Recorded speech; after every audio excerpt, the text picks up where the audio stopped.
repeating once again, this is the routine Wednesday morning test of the NOAA radio warning alarm system.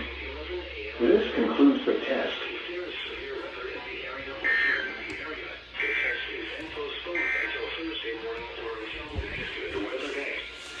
There is no tropical storm weather radio warning alarm system.